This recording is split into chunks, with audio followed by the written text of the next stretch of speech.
Hello and welcome to another episode of You Talk Too Much, the podcast where I turn my incessant chatter into a platform for insightful conversation. Today I am joined by the phenomenal Jennifer Stewart.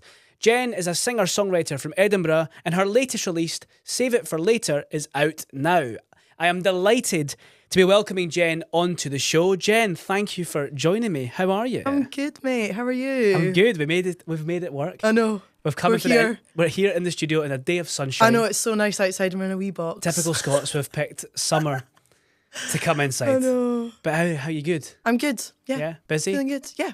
Pretty busy. Yeah, mad. Yeah. So Jen, I like to go back to the very, very start of everyone's little journey that we call life. So where did your journey begin? With music? With whatever. Life? You can go right back to life, where you're from, with where music. I'm from, from Edinburgh, Scotland. Yes. From a town called Portobello by the beach. Yeah. And then, with music, moved to London about, it'll be 6 years now. Madness. Which is kind of mad. But yeah, I moved here 6 years ago. Yeah. And here we are. So did you move down for music college? Yeah, just to pursue music. Yeah. I was kind of doing it a bit in Scotland, but I was kind of speaking to about this because I had a gig last night and I had a friend who was there who was also from Scotland. And we were both kind of talking about how, like, there is, like, a music scene in Scotland, but I feel like it's probably changed now. But I think at the time, trying to be, like, an independent solo artist was I just found it really difficult. I just didn't have a community or people that I knew. It's just that thing of, like a larger pool in a larger city. Isn't yeah, it? and I think it was very much, at the time when I was, like, younger, not back in my day, no, you know what I mean? But, like, it was more like bands, and I wasn't in a band. Tried to be, just didn't really happen. Yeah. But yeah, I don't know. Just kind of felt like maybe I need to move somewhere else to pursue it, and yeah, I think just a lot of people are sort of saying go to London. Go to London. Going back before London, then. So were you when you were younger? Were you always into music? Yeah, always. Like ever since. It's a wee bit cliche, but like just ever since I was like and then wee baby. You obviously play instruments and stuff. Were you picking them up at a young age as well? Yeah, so weirdly, I actually started playing guitar first. Right. And I wish I kept it up as much as I kept up singing. I just kind of let it go. I still play it like now and then live, but yeah, started playing guitar first, and then just that classic thing of just like singing covers when you're younger, playing guitar. And I just, so I started singing in school. And I think one of my teachers was just like, oh, you're quite good at singing. And I was like, okay, like had potential. And I think just little things like that, like building the confidence up and just. So when did you start? I love this question. I've listened to a few podcasts with like singer-songwriters on it. And I think it's really funny because I think all creative people have dabbled in some form of writing and very few are able to then either publish a song or a play or a film. So can you remember like one of the first songs you started to write? Yeah. Was it really great? Really bad. No, awful. So bad. I think I tried to write a song when I was like 13, 14. Oh, well, no, it was bad. It was not good. And then didn't do it for ages because I was like, that was bad. And then just like I think started properly writing music when I moved to London. And did that come from? I guess experience is it, but I guess was it part of like the course you were doing? Was it like a songwriting course? No, so I actually studied vocals, just like straight, singing. But I think it was just from like meeting musicians and songwriters and just like seeing like what everyone was doing in London. You're like, oh my God, there's so much like talent down here. Yeah. And I never really wrote a lot. And then I was like, oh, I'm going to start trying this. Yeah. And then I think the more people you start writing with, you just get quite inspired. Yeah. I suppose you learn off everyone else's experience. Yeah, and you're like, oh wow, it's really great. Like, and you just slowly start to grow and learn from different people. And it's hard. Like, it's not easy. Like, I still to this day write songs and I'm like, that was fucking awful. When you write a song that you think it's awful, do you ever return to that? and go, let's try and rewrite this? Or like, is there like... Sometimes, yeah. Like sometimes it'll be like, you'll write a chorus and you're like, I love this chorus, but I don't really like the verses. Yeah. If there's like potential or there's just something about it that you're like, oh, that's really cool. So let's go in. Sometimes you can just write things and you're just like, Yeah, let's put that aside. of course, Another day. Let's go into that, because I'm not a writer in any way, shape or form. And as I said, everyone I think in the creative world has tried to dabble in something. I've tried to write a short film or a play or something in my world. But when it comes to the process of writing a song or whatever, obviously I know that you've done like sessions and stuff like that with different people. When you're writing for yourself, do you have like a way of doing it? Do you go like music first, lyrics second? Do you go, what's your process of going through that? Mainly like with sessions, normally I'm with like a producer and another songwriter, like a top liner. Yeah. For those that don't know what a top liner, everyone. So a top liner is someone who mainly just helps you write the song, the lyrics and the melodies. And then you're the artist in the room. Normally can have a concept. Sometimes I'll just like write down ideas on my phone. Yeah. If something just like pops into your head, I've got my notes are just chaotic. Yeah. Just like constant like little like things that you're like, oh, that could be cool to write about that. And also sometimes it depends like how close you are with someone. Like I've written really personal songs with certain people who are like really close to me, because that's the only way that I think I'd be able to write about something like that. And they've maybe been through part of that like journey with you personally. Yeah, so they could probably go, what about this type thing? Yeah, and they actually know your life. Yeah. Which is really great, and I'm really lucky to have that, because some songwriters might not have that. Yeah. Yeah, I feel like I've got like there's just a really good community in London. Yeah. And I feel like very lucky. So it is very collaborative like in the room. So collaborative, I mean, for me personally, it's really great. I think it's good also to write on your own as well. I think you can improve a lot as a songwriter that way too. And I struggle with that. Yeah, I'm assuming you probably do when you go to these sessions. As you've said, you keep notes on your phone. But there's obviously, within the music world, you obviously are like dabbling in bits and listening to different artists and probably going, oh, that's quite cool what they've done there. Yeah. Like, I think it's a very well-known thing that you have to take inspiration from somewhere. Oh my God, yeah, all the time. Yeah. Like I'm always, taking inspiration, like mainly like for like production or like maybe not so much melodies, but like maybe there'll be like certain concepts you're like, that's quite cool, like but I think I think the best songs will definitely come from like a really honest place for me personally. Yeah, it's only ever worked if I'm singing about something that I am genuinely like going through it. And like that's interesting as well, coming from on the show. We've had a lot of like actors and performers, as it were, on the show, and I think it's really interesting you saying that, because if it's coming from an honest place, it's probably easy to perform. Do you know what I mean? It's like, definitely, because you can relate to it so well. Singer-songwriters, you literally are speaking from the heart all the time, which is mental to me, because it's hard sometimes. Of course, it's literally like having a therapy session in public. I mean, honestly, like I think, like songwriting for me is a little bit like cringy, but it is like therapy. Like,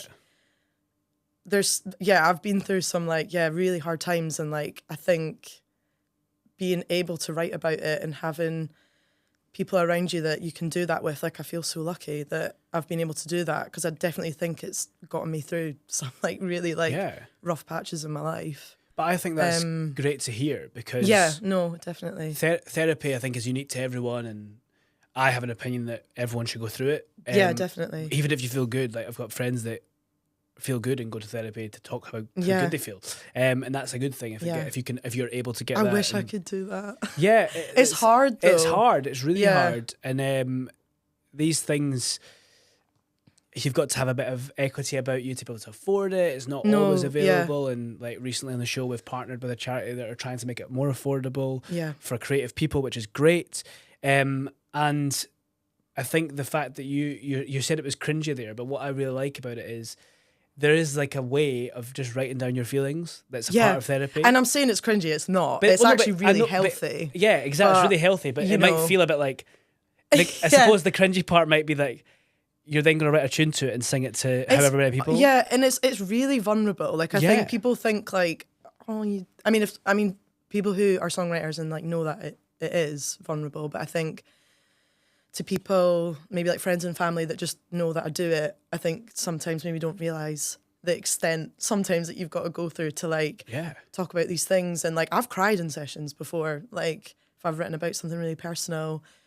Some sessions will be really fun, you'll just be writing about something quite lighthearted, but like a lot of things that I've been through, I think writing about it is really helped. But that's good to hear, and it's good that you have that somewhat escapism from that feeling. I think that for a lot of people, music is that. Yeah, for sure. I think music, I was listening to a podcast the other day about how music is just a part of everyone's life. No matter where you are or what you do, everyone listens to something. Oh, no, yeah. There's always something that I think people listen to. Whether it's nostalgic, listening to like Motown because a grandparent or a parent did, it always makes you think of someone. Or nostalgic's like a really big one for me. There's certain like bands and artists and songs that I listen to and it makes me think back to a time, or just like gets you through something, and it's really like powerful. It's quite crazy. Like, and I think for me now it's really mad like writing songs and like having people message me be like, this is like got me through like a really hard time. And people as well that I don't actually really know that well will say that to me, and it's like in the moment you're like trying to do it for yourself, and then when you release it, it's not really yours anymore. It's like that song is for someone else. How do you feel that? Do you feel as though you're like, it's like almost like for you, as you've said, it's for yourself. Yeah. But then when you release it, it's almost like, this is cringy, sorry to everyone, but it's almost like prescribing medicine to people who might need it. No, genuinely, like, and I think at the time, like, I just was, and I still do it because I love it, but it is kind of crazy when you get people who are like, you know, I'm going through a really hard time and I listened to your song and it made me feel so good, or like, I'm going through a breakup and I heard this and I cried, and I'm just like, I'm so sorry. But I'm also like, good. That's crazy. Like, that, you know, that you've written something and that's actually made someone feel a certain way. And it's really strange. It's hard to put into words, I suppose, because I've never thought of it that way, in the sense of when you write it, in a way it's for you, right? Yeah, no, definitely. Do you know what I mean? But it's like, in the moment. But the long-term goal is for people to listen to it. Yeah. I know that some artists will probably write songs that never release.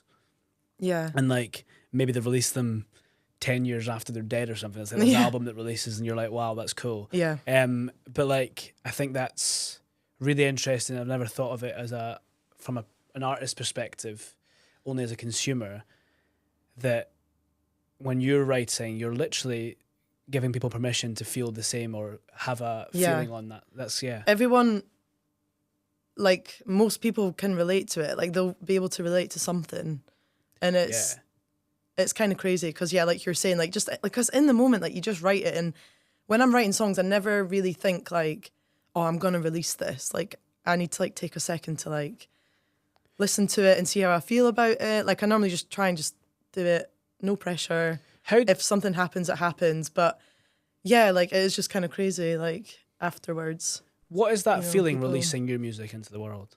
Can you describe that?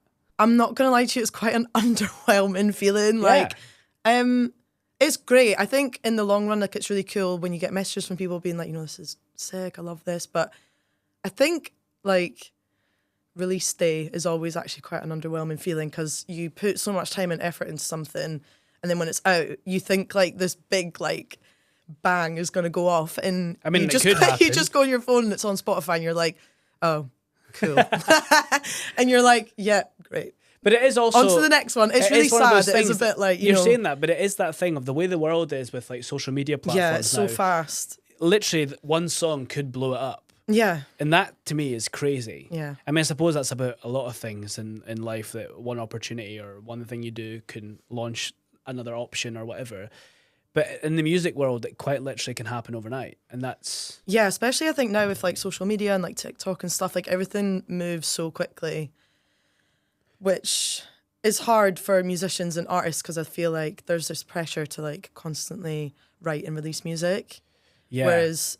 And to be better than the one you've written before. Yeah, and it's very like I'm saying, like when you release music, it is a bit like, okay, on to the next one. And you never really give yourself a second to like just sit with it and be like, you know, it's a big thing doing that. Like you go through this whole process of like putting your heart on the table a little bit and like being really vulnerable, and then it's like, okay, cool, that's done, on to the next one. And it is hard. I think, you know, TikTok and like it's really great. I think it's like really exposed and like what's the word I'm trying to say? Sorry. You can edit this. It's exposing, I guess.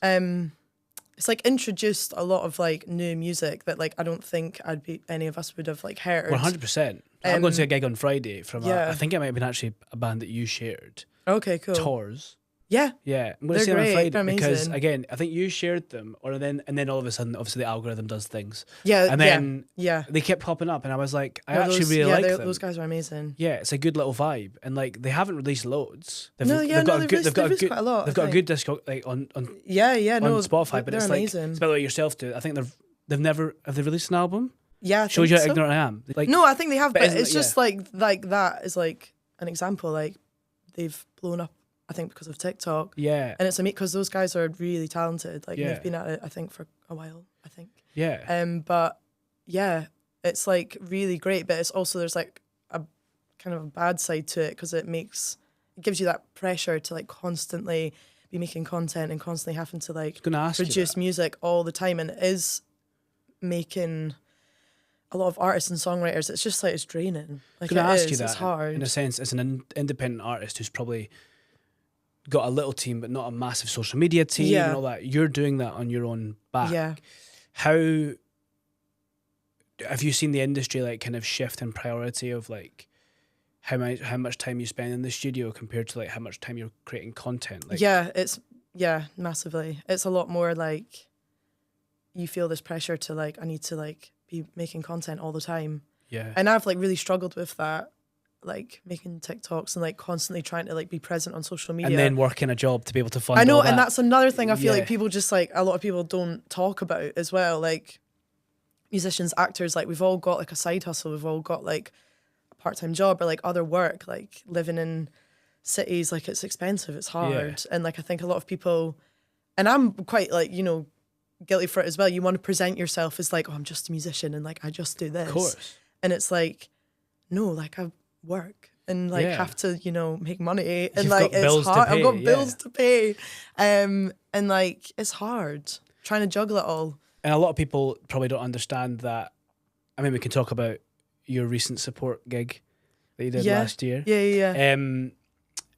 That I'm not saying that was, but a lot of opportunities like that come unpaid or are just like there for the exposure. And you have to do them. Of course you do. Yeah. What other opportunity? And also, it's a really cool thing to say, regardless of the exposure. Yeah, no, for sure. But how you then have to balance that.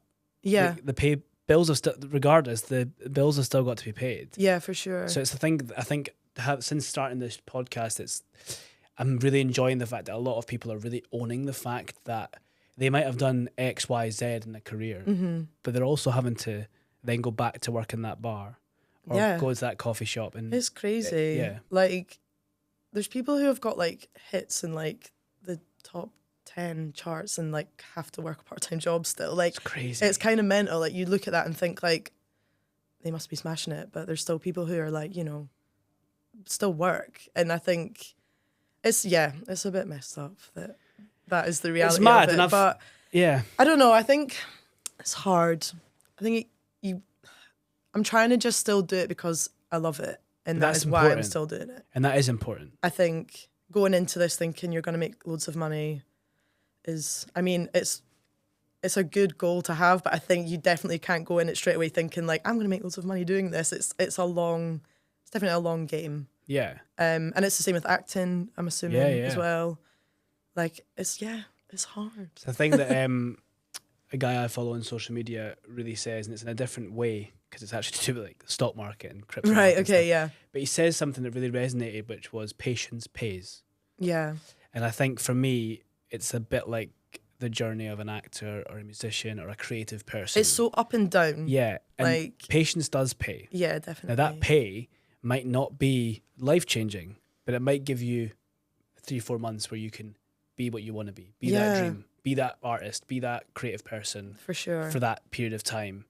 And in knowing somewhere in the back of your mind, you're going to have to go back to the thing you don't want to do, the hustle, the side hustle. And I think that's where I've just discussed it actually with Emma on the show, that's the lifestyle that people walk away from. It's not, people don't give up because they can't hack it anymore. They don't, it's not, I'm not trying to speak out of turn. It's, they change their mind because they go, actually, this isn't the lifestyle I want to live. Yeah, for sure. And that is a very good choice to make. Like, it is, do you know what I mean? I understand that choice. Yeah, I'd like to think I'm not there. And neither am I. And I think that's the thing. I think I've been there in my head. Oh my God, there's so many times where I've been like, maybe I should. Yeah. But then when not that I've ever really like completely stopped doing music, but even if I'll have like a few weeks where I've maybe like not written as much or like not done a gig in a while, like I like really feel it and it makes me sad, and like I check in on that and I'm like, no, yeah, like I do it because I love doing it. Like I don't think I'm ever going to stop doing it. That's because it makes me, I like really feel it. It makes me sad. Like I feel like there's something missing in my life when I like pull back a bit on it or whatever. Like, I just think, well, for now anyway. In my life. But I think that's such a healthy thing to be able to have that reality check and sit back. I think some people probably do rush into decisions, and it's a big decision. Like, I mean, I respect anyone whose career changed and in any part of the world, not just the creative any industry. form of life. It's so people scary. that are in their 40s that have got families and mortgage to pay that just go, I'm going to start a business. Yeah, that's terrifying. I'm going to stop my salary.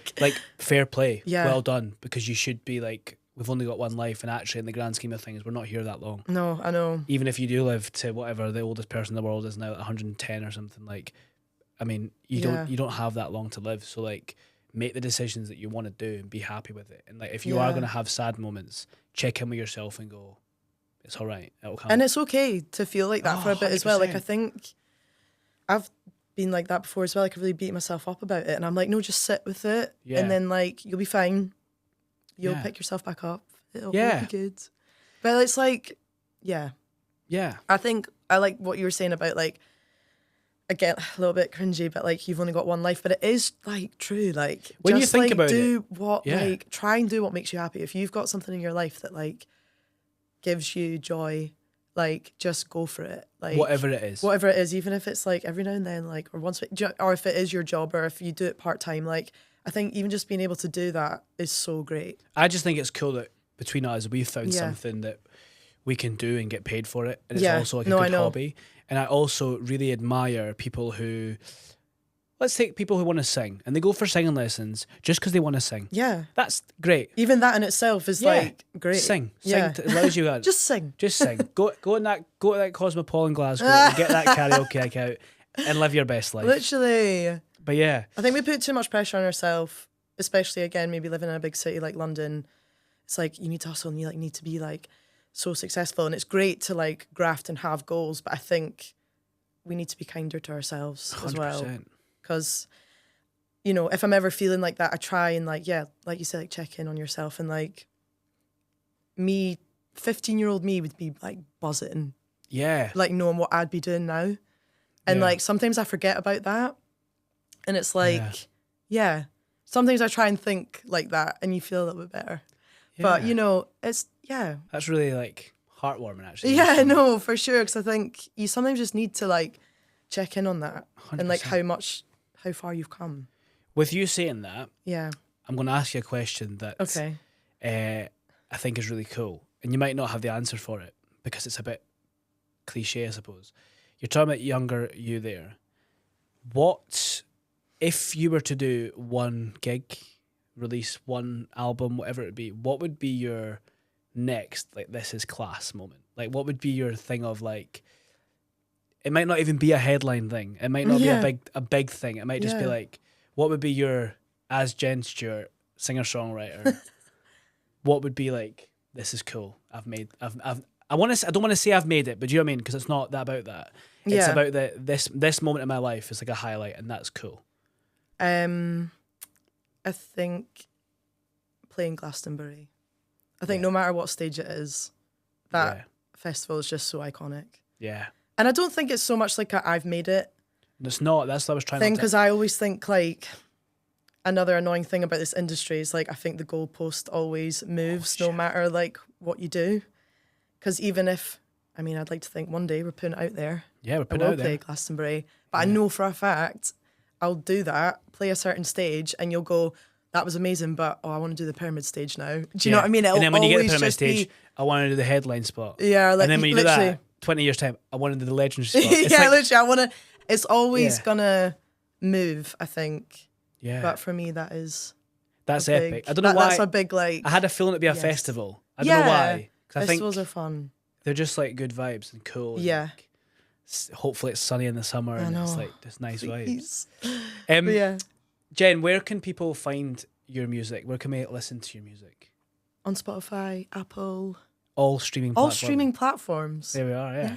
All Do of listen to it. I'm biased, but I actually think they're absolute bops, every Thanks, single one of them. mate. Thank you. I am known. I've just absolutely burped. I'm really sorry. I hope that doesn't pick up. Well, I've admitted it now. Hey. And I'm known to blast your music out on road trips, and I love it. So good. please do keep writing. Please I am. keep releasing. Yes. I have said at the start, save it for later. It is out. Your Yeah. latest release, and I'm really excited to see what the future holds. Thank you, If people mate. want to just follow you and see where they can come and watch you and stuff, where's the best place to go for that? Probably Instagram, Jennifer_Stewart. Yeah, we'll put it all in the Yeah, show notes so put it all that on. if people do want to come, Yeah. and follow you and see where you're going, Yeah. then they will get that down there. I have 2 questions for you to Okay. wrap up. Right? Right. The first one is, if you could talk to, we kind of just jumped on it a little bit there, but if you could talk to Jen 10, 15 years ago, what bit of advice would you give her? Try not to care too much about what people think about you. Yeah. And I'm still trying to learn that now. But It's a long game. Yeah, it's hard, especially when you're younger. When I was a teenager, struggled a lot with it. Yeah. So yeah, go easy on yourself. Love that. It'll get better. And then to flip that on its head almost, Mm-hmm. if you were to talk to Jen 10, 15 years in the future, is there anything you'd want to like Ask. as silly as it may be, Fuck. or anything you want to like where do you want to be if you were I think, honestly, like I just want to be happy and healthy, still have great people around me, still doing what I love. But yeah, just being content with life. yeah Definitely have goals, but I don't think I want to be too like, by 40 I need to be making this much money, I need to be doing Of this. course. I think, being yeah happy, healthy, having great people around me. Yeah. keep this trajectory going. Yeah, just I think that's what means the most to me in life. I think Yeah, good. it's the people around you, and yeah. Jen, it's been great to have you on. Thank We'll you for having me. No, we'll have to do it again in Yes. the future when more music is released. I'm putting it out Oh. there because I know that there is hopefully things in the works. Yeah, and there is. we can maybe have a big You Talk Too Much celebration and go and see you live. Yeah. Let's do Thank it. you for Thank you listening so much and for having watching. me. Not at all. Yeah. If you do love the show, I really appreciate if you hover over that 5-star button and share and subscribe. Do everything you can. I'm trying to grow this show as organically as possible. So the more you share, the more audience we have, the more interactions we get, the more guests we can have. So thank you very much, Jen, and thank you very much for watching. Thank you for having me.